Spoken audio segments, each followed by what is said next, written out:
Hey, and welcome to the channel. I'm Aero Voloce, and today I wanted to talk about optimizing your VR settings. From what I've read, performance has been pretty hit or miss for some people. Some had no issues, some had a lot of issues. They did just have a patch today that fixed some issues, one of them being the load cell pedals with Fnatic. If you plug them into USB instead of directly to your wheelbase, it caused some frame rate stuttering issues, but that should be gone now, and maybe some other VR performance fixes as well, hopefully. But just make sure you have all your drivers up to date, your graphics drivers, whatever wheelbase you're using, if you're using wheelbase, and Windows updates and stuff. Want to make sure everything's up to date, and hopefully that'll stop any issues from happening. Now I'm using an AMD 5950X with an NVIDIA 3090, and my headset is a Valve Index, and my goal is to hit 144 frames, which is more than I would say most, but with these settings, I think even if you have a different spec, lower spec PC or different resolution headset or different frame rates, this should work for I think a lot of people. And I could kind of walk you through what are the hard hitting settings and stuff like that as well.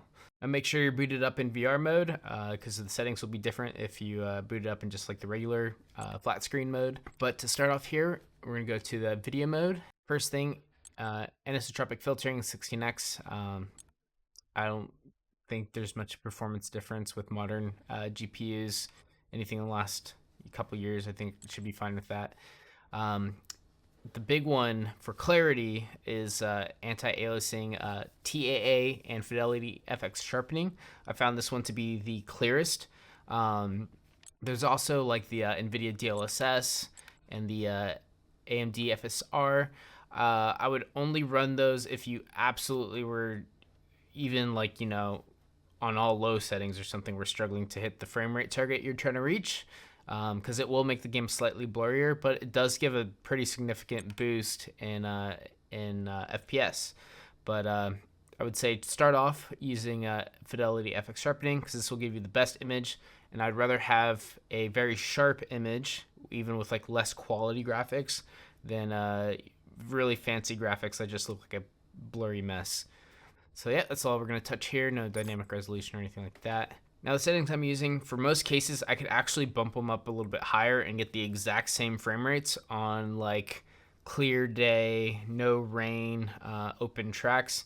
But I basically wanted my settings to be the best possible for all scenarios. So rain situations, Monaco is a lot more demanding.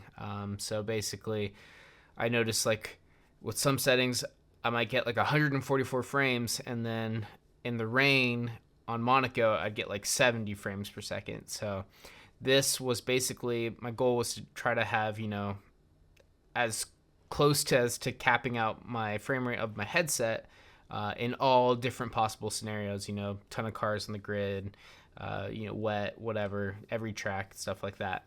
First setting, lighting quality, I have this on high. Didn't really notice much of a difference with lowering that very maybe 1 to 2 frames if that. So if you have the headroom, you probably leave that at high. I find ultra settings usually do end up costing more frames with not much benefit.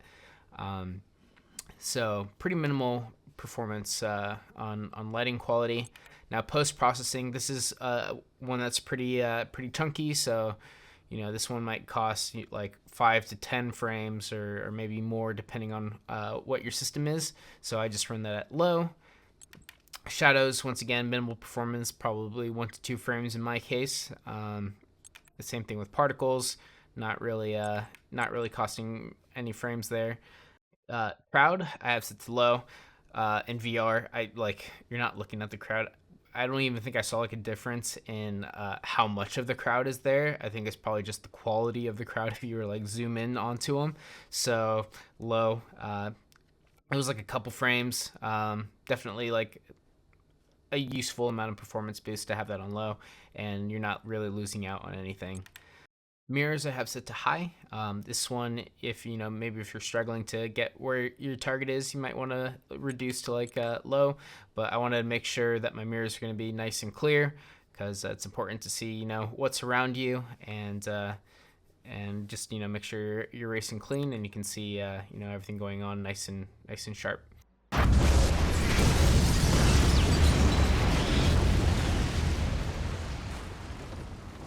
Car and helmet reflections I have set to low.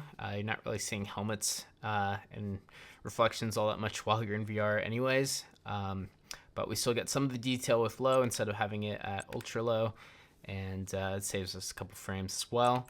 Weather effects, this one, if you have like set to high, the difference in rainy situations was like chopping your frames in half.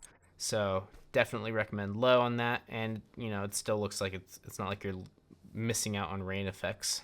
Ground cover I've set to medium, pretty minimal frame difference, either direction. But that's probably gonna be very track dependent, with how much foliage and stuff there is. Skid marks I have on high, not really gonna cost you anything there. Skid marks blending on. Ambient occlusion, this is gonna be another big hitter. As well as screen space reflections. I think ambient occlusion is a little bit worse in terms of tanking frames. That one's is really gonna eat up at your performance. So definitely recommend to have that off. And screen space reflections, I recommend that have that off as well. Asynchronous compute, that could be on. That's fine. Texture streaming I have ultra high. It's probably gonna be more system dependent. Don't really have any issues running that, and not really the cost of frames. Now, whether you're copying these settings or making some adjustments for yourself, I highly recommend you go to the benchmark mode and go through some different benchmarks with different tracks. Code is going to be a pretty easy one, and especially in the daytime, we're going to get some good frames there.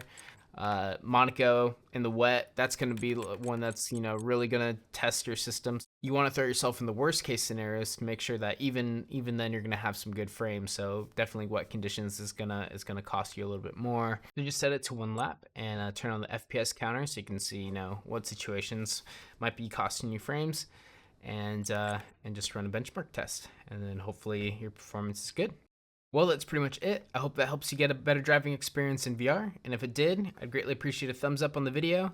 And if you'd like to see more sim racing content, feel free to subscribe to the channel. I greatly appreciate it. And I'll catch you guys next time. Peace.